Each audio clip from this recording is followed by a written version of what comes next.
On today's episode, I talked to Sean Four, and we are doing a shrine collaboration. This one is the Shrine of the Earl King, and it is a Fae-inspired shrine. If you would like to get the write-up for this shrine, you can head over to the Patreon. Patrons of any level gain access to the text write-up version of this shrine. And at the very end of the episode, I will do the audio version of it. Enjoy. The general theme of the book that I'm doing is like shrines and standing stones, Cool. or shrines, altars, obelisks, monoliths, weird things, I guess, and kind of a religious but not necessarily vibe. Well, let's get a random table. Let's get a random seed for this. The overland travel. What kind of environment are just if there's any sort of environment that you're thinking that we might find this thing? Oh, I Forest, jungle, plains, I'm dungeon, I'm I guess. I'm definitely gonna go with forest here. Forest, okay. Yeah. And then I guess as far as themes, what are you thinking? Like divine or reverent or curse? Oh, I'm thinking like celebration, like revelrous. I'm thinking like a party. Okay, I like that. So celebration, is it magical in some way? Oh yeah, without a doubt. Yes. I think there is I think the purpose of this celebration is actually to generate some magical effect. Like this party is being thrown for it's like basically part of a ritual. Okay. And so we mentioned that it's a celebration and a party, but does that mean it is good, or does that mean could it possibly be like a cultist ritual of some kind? Possibly, I feel like the people whoever is participating, maybe it's not people, but like whoever is participating in this, like they're like I think they're perfect. I think they're like pleasant, maybe, and friendly. But like what this party is for, I don't know if maybe they're not super forthcoming about that. Maybe whatever they mention is like, it's like, it's not immediately obvious what the purpose of the party is, but I definitely would want to give some kind of indication that there is some purpose or that there is some power in this party, maybe some obviously magical effect that at the center of the festival that seems to be maybe growing or increasing, swelling in power. So there's some sort of like a magical anomaly or something. Yeah. What, like if we're looking at the people or the creatures, what, I guess maybe that's where we should start. What do we think? What kind of beings are participating in this celebration? Well, this is absolutely my damage. But if we're in a forest and there's a party, I'm like, that's got to be satyrs, right? I mean, like maybe like nymphs or some other kind of like fairy. But yeah, I do think it's like some fey creature, some revelrous sprite or another. I like the satyr idea. And so would there be, would everybody that's participating all be satyrs, or would there be like mixed races or cultures? Oh yeah. Probably be all this. I think yeah, I think maybe the satyrs are throwing the party, but that doesn't mean that like they haven't enticed some either like local forest dwellers or people or other travelers to join them. Like I mean if the satyrs are offering free wine, like why wouldn't you, right? So maybe there are some other folks who are maybe just passing through who have joined into the party. And I mean where there's satyrs, there's got to be at least one nymph as well, or dryad.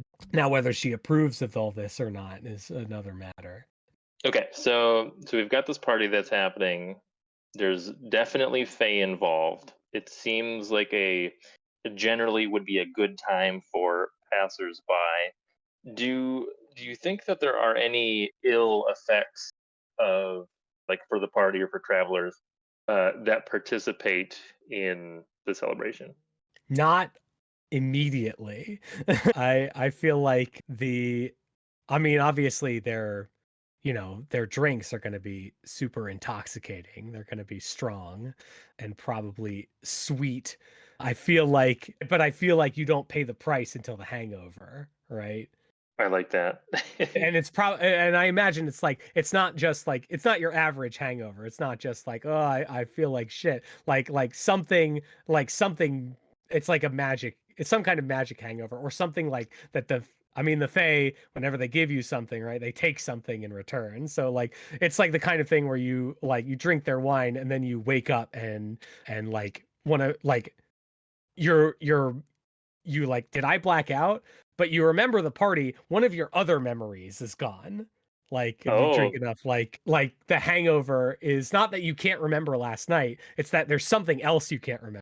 Like your memory of maybe a this could be a table that you roll on, or like your memory of a person or a place or or an event is gone, like they took it from you. And maybe that's the power um, source for this anomalous magical ritual. Maybe it needs memories. I like that idea. I was also going to ask how long before you wake up? Is it like you drink and then you wake up like 3 days later? Or is it Oh. just the next morning? Hmm.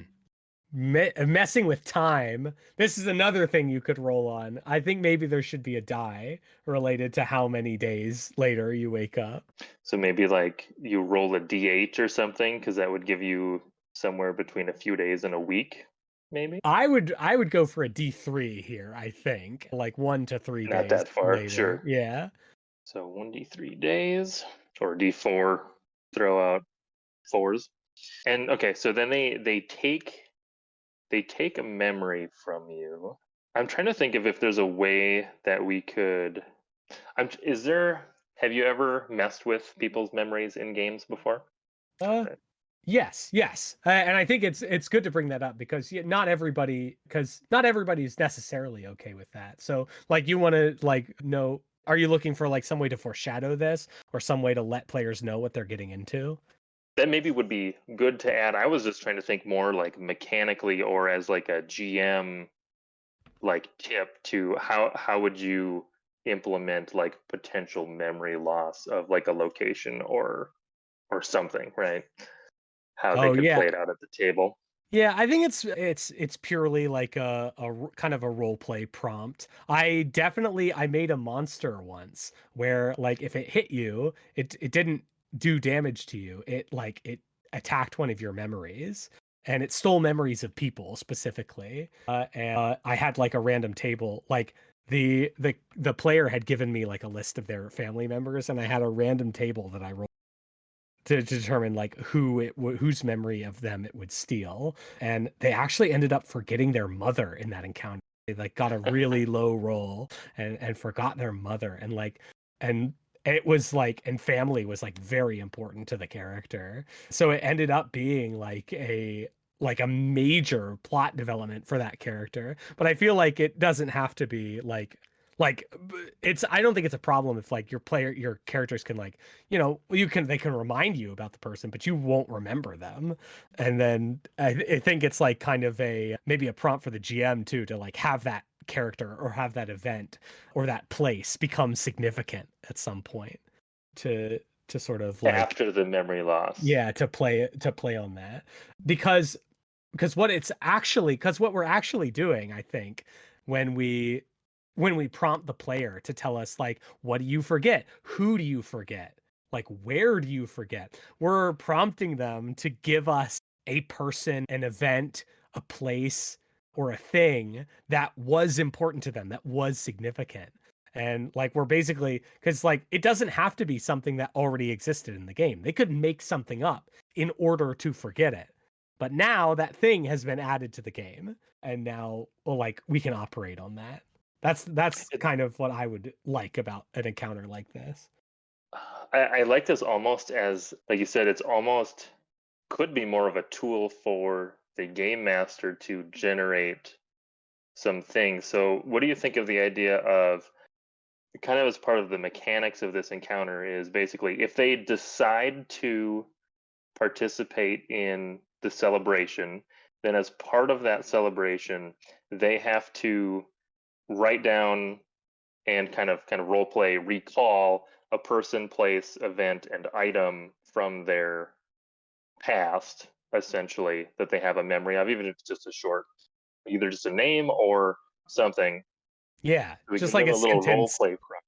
Yeah. Totally. And Yeah. then as part of the like when the celebration ends, you roll your 1d3 for how many days later you wake up, and then you roll a d4 and you've forgotten one of, whatever that item is.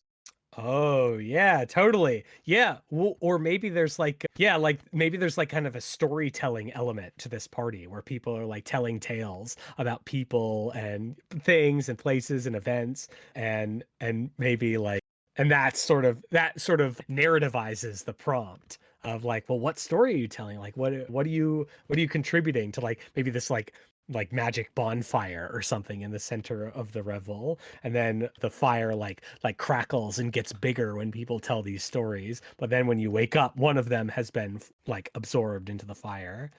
Oh, I really like that.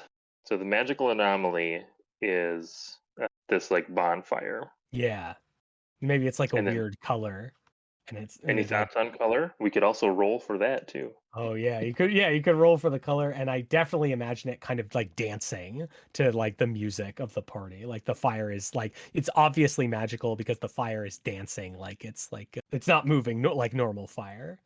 And for the prompt for like getting players to tell a story, is that like, do we want to just say that like when you participate in, you know, blah blah blah, the celebration, give a story retelling of a person, place, event, and item, Yeah, yeah. essentially. Yeah, like tell a story. Yeah, tell a tale of a person, a place, an event, and an item that you remember, and then you roll to see which one of those things you forget. Do we think there's any other like benefit or thing that they would get for doing this? I don't know. You don't know if Yeah. we need something to like entice them to take this opportunity, because I can see some people being like, "Well, I don't want to tell a story." Oh, But sure. Yeah. is there anything that we want to do to like entice them to tell Yeah, to, the fire. to Yeah, this totally. information? I think the fire should probably like should give them some kind of gift, like maybe a charm of some kind that they can use later. I'm thinking it could have to do with like I'm wondering, I'm just brainstorming here, but like if the fire gives you some kind of charm that you could like use to either do something with fire or do something with like music, or you could touch it and make someone friendly to you, like basically like a one-time use kind of boon that the Yes. fire Yep. gives you in exchange for your story. I'm wondering if it like maybe I want. So let me know what you think of this. So let's say you have like a charm or like some sort of like a music box or something, and then perhaps the one-time use is when you play the music from the charm, it'll play for like a minute or a couple of minutes, and then anybody that is hearing the music is this kind of like turns into like a mini party for the duration. oh yeah, like the music like inspires people to party, like it like gives them the party spirit. Right. And I could see this, there may be situations where that could be a very interesting like distraction Yeah, totally. device. It's a party grenade. Party Yeah. is the best kind. It's a musical charm makes people party.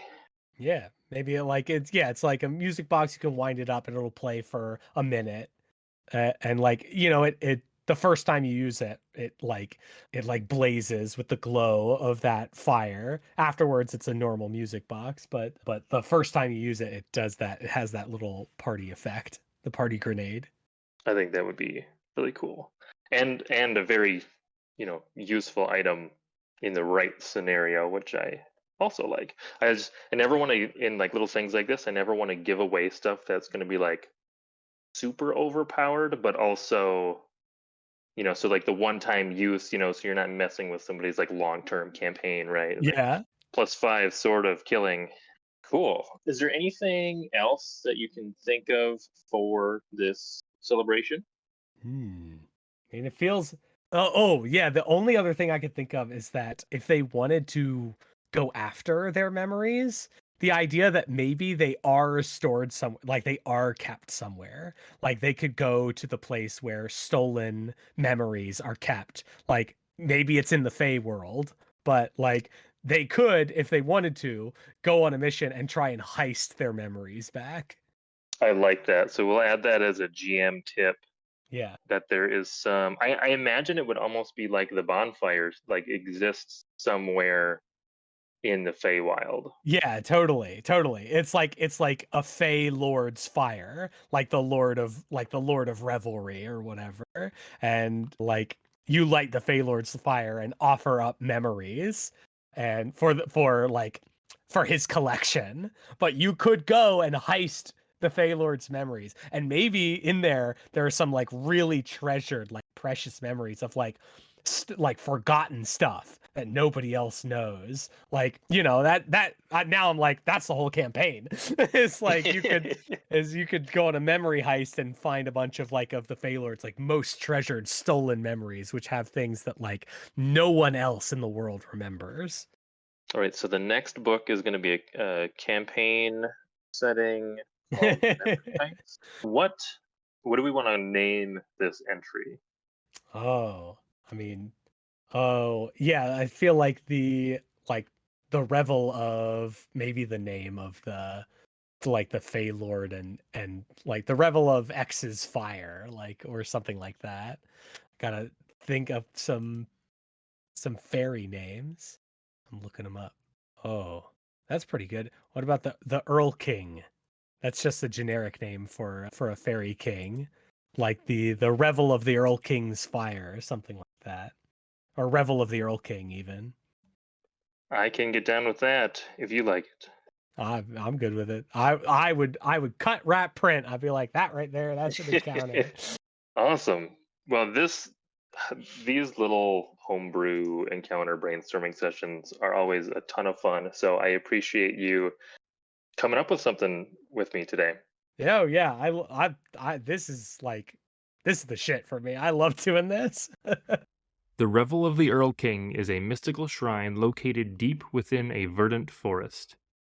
At its heart lies a large, enchanting bonfire with flames that dance to unforeseen melodies, changing colors in sync with the vibrant, magical energy that radiates from it.